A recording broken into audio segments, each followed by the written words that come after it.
concerns that we have with the safety and security at Wilmot is our automatic door system. And so, as you know, with things occurring throughout the state and also throughout the United States, security and the safety of our students is ultimately important. Right now, our current system is our doors are open. There's no buzzer system to get into this area that we call our lobby. So when someone does come into our building, they walk in and they meet usually Becky here at the front.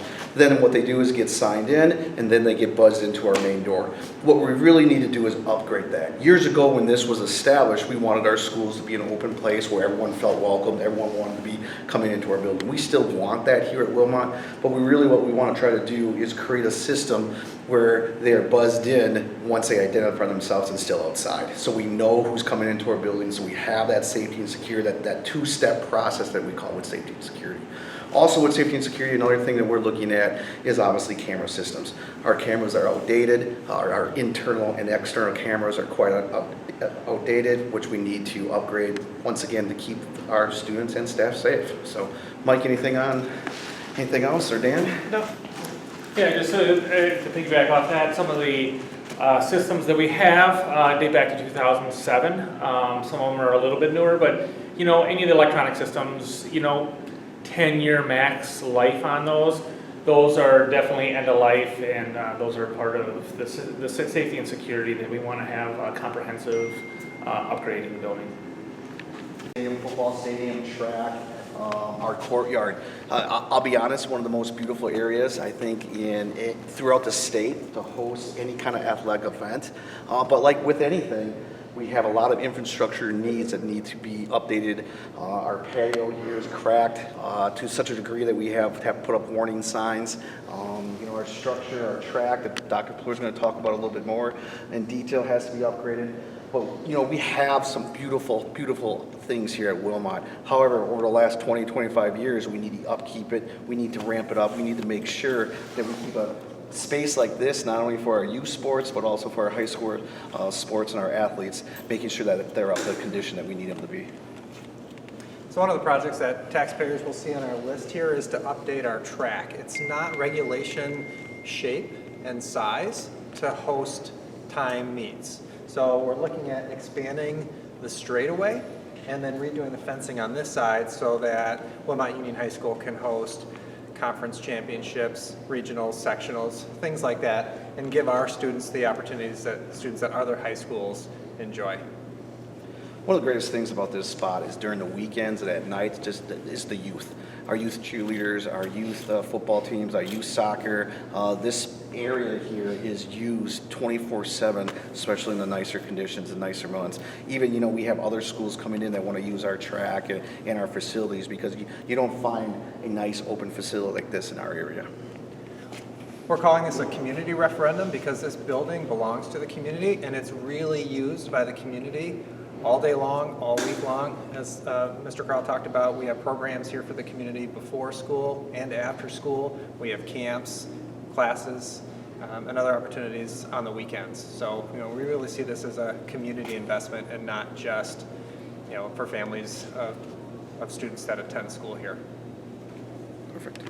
One of the biggest expenses and costs for a school, and one of the most important to protect the envelope of the school itself is the roofing.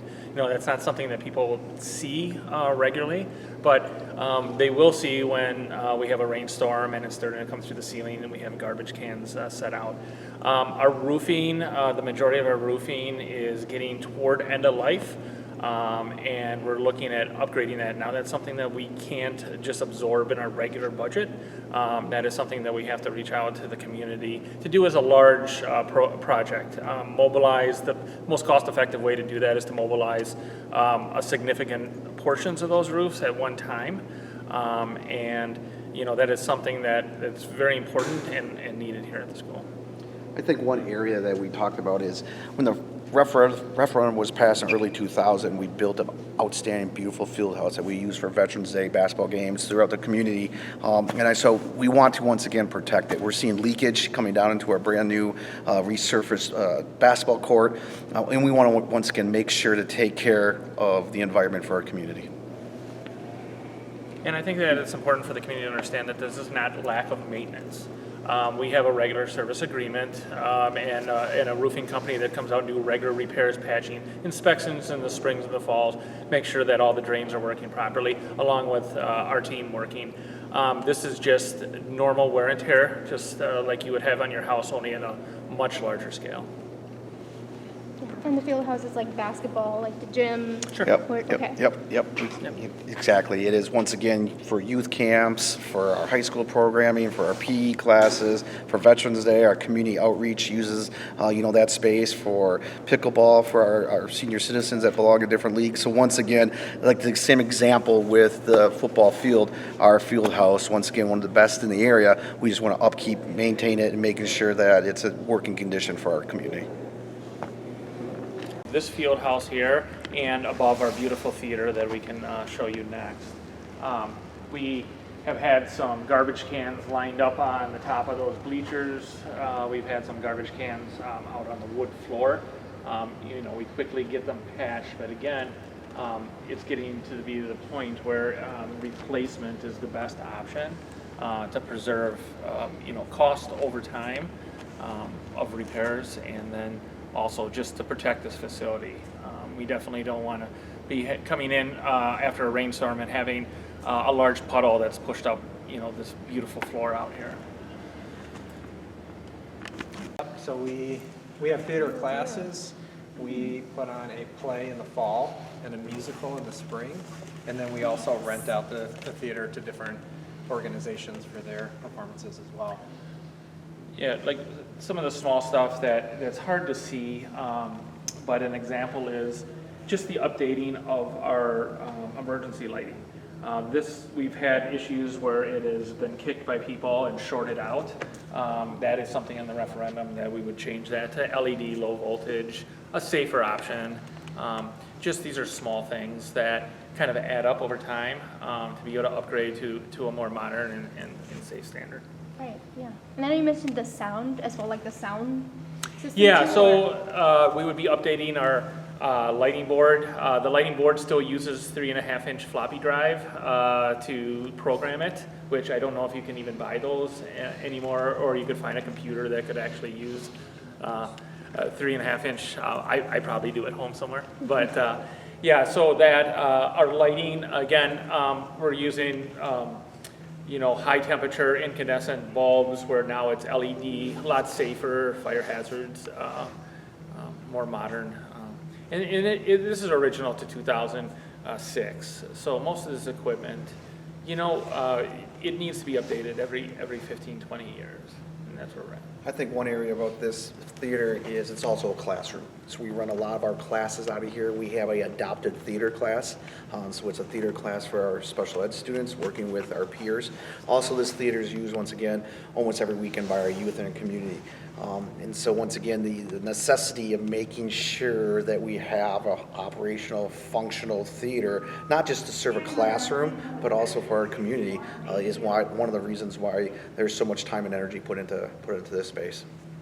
And I think our kids that are in our music and theater programs, they put in a lot of hard work throughout the school year, and we want to make sure that we've got a great facility for them to showcase their talents when showtime comes. Yeah, this program has expanded greatly over the past few years, and there's a lot of kids that maybe don't compete in sports that are really involved and really sold out for the program.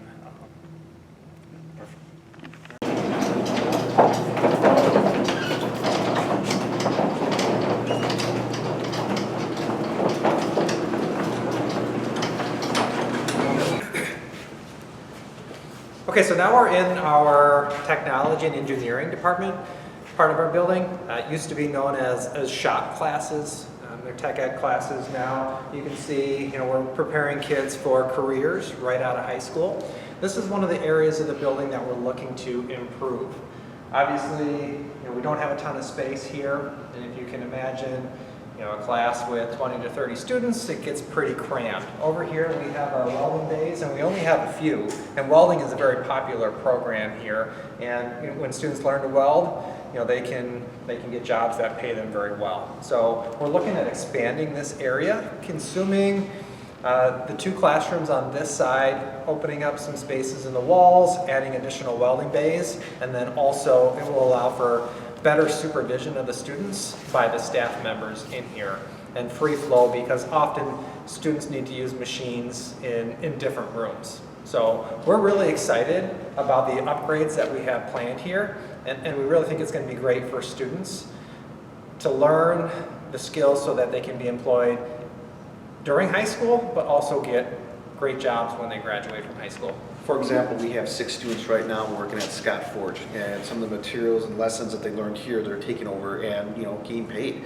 and starting that process. So we have a great relationship with some of our manufacturing businesses in the area where we want to provide that pipeline of students right into the workforce.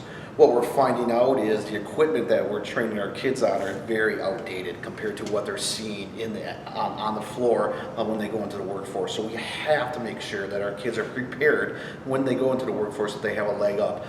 We're having great success, great relationships. Now we want to make sure to provide them the best we can when it comes to equipment and teaching on the use of those equipment.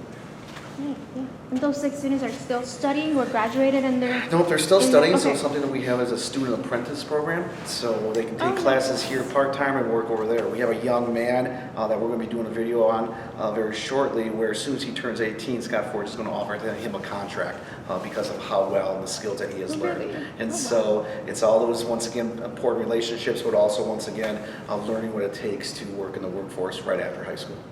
Right, yeah, exactly. Yeah, it's amazing. And we have a strong partnership with Gateway Technical College. We have over 30 classes that are dual credit, so when students pass the class here, they also get Gateway credit as well. And many of those classes take place in this area of the building. What's also nice is we also have a very large female population that is also interested in this area. And so another reason why we need to grow this is the number of students that want to be in this area, to work with their hands, to take the knowledge and then move to obviously the next part of their life. And so we're excited to hopefully offer those facilities for them. Awesome. So right, if I take another... There is a little clock in woods, and it's still on my mouse, and still works.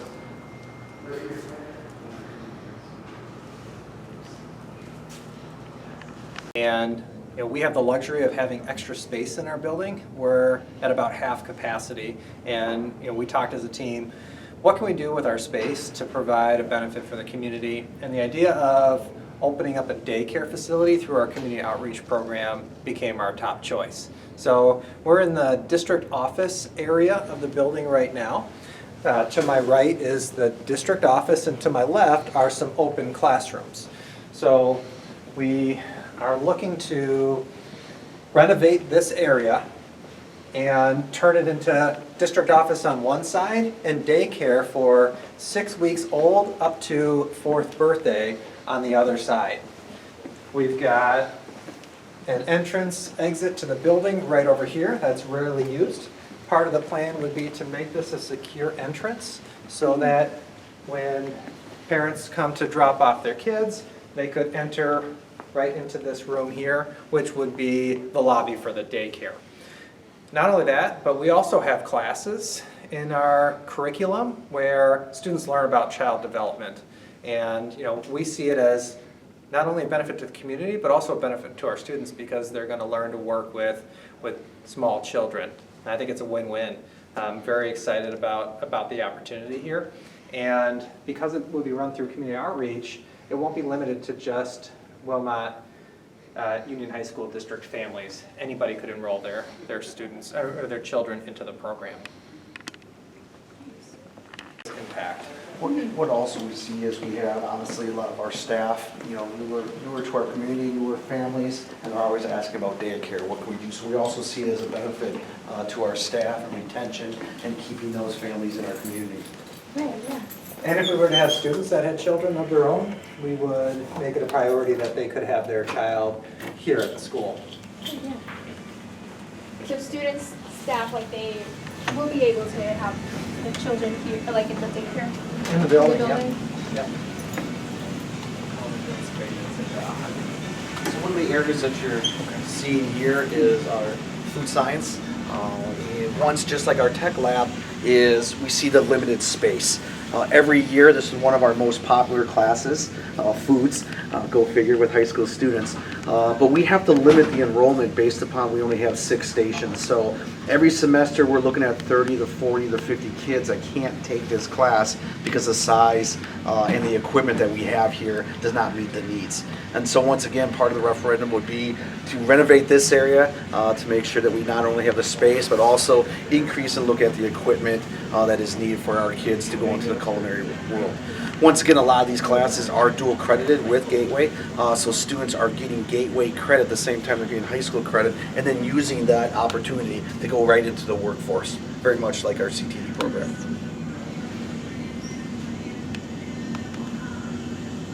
We're looking to expand this area.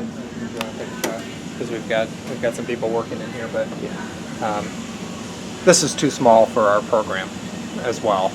And our advanced culinary classes, are held in here, and we're looking to expand this about another 6 feet out so that we can add more stations. We have a lot of students who work in the service industry, food service industry, and many of them are looking to make careers out of that. So we want to, again, set them up for success. From age and use, it's not abused or anything, but it just wore out. So we're looking at 20 years old. You can see cracked glass cooktops. A lot of the equipment in there was actually salvaged from the old school pre-2007 from their food service kitchen. So again, it all kind of is something that's due anyway, to be replaced. By expanding the program, we're kind of taking care of multiple things at one time. The last time this area had been touched, I believe, was in the late 90s, early 2000s. Here's an example of some of the worn conditions our flooring or entrances. These aren't even attached anymore. Stair treads that are beyond life expectancy right now. We talked about the security of the doors.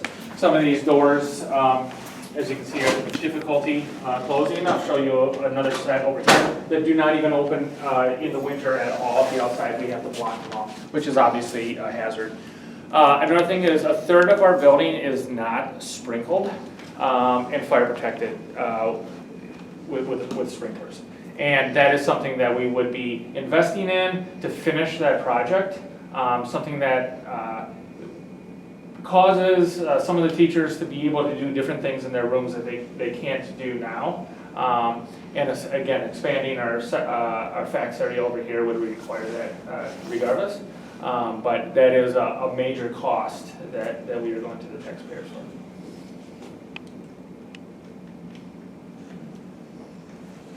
We're crumbling hallway over this way. We're looking to move away from the vinyl composite tile. Vinyl composite tile is usually the cheapest initial install, the highest cost to maintain over time. So with the type of flooring that we have right now, very large, time-consuming, and expensive for the summer crews that they could be spending on other projects during the summer. I'll take you down here. Here's a set of doors that are currently unable to operate.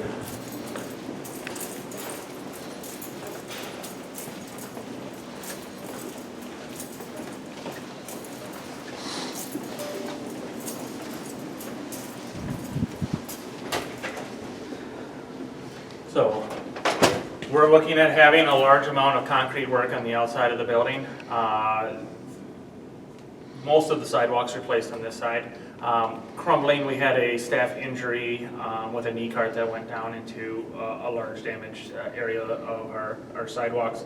We're having lifting and other issues over here. So obviously something from a safety and security standpoint is very important to have corrected.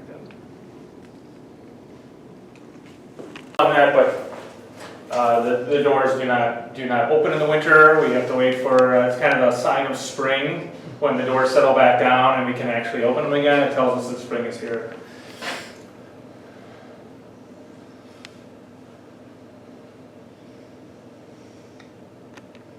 As we have a beautiful school. We have great families, we have great students, we have a great community. But we want to make sure that we take care of what we own and make sure that we provide the best possible learning environment and making sure it's safe and secure for our students and community. And so we're hoping that, with the community support that we have, we'll continue to support not only kids learning in the classroom, but also the environment in which they learn in. So. Yeah, I think that the group mindset is that we want, when we spend our money and we're doing things, we're treating it kind of like how we would treat our, spend our own money. None of these things on this project are huge wants. They're mostly needs. And we're trying to keep the facility, again, this is a $100 million facility that the community really owns, and we want to be good caretakers of that facility.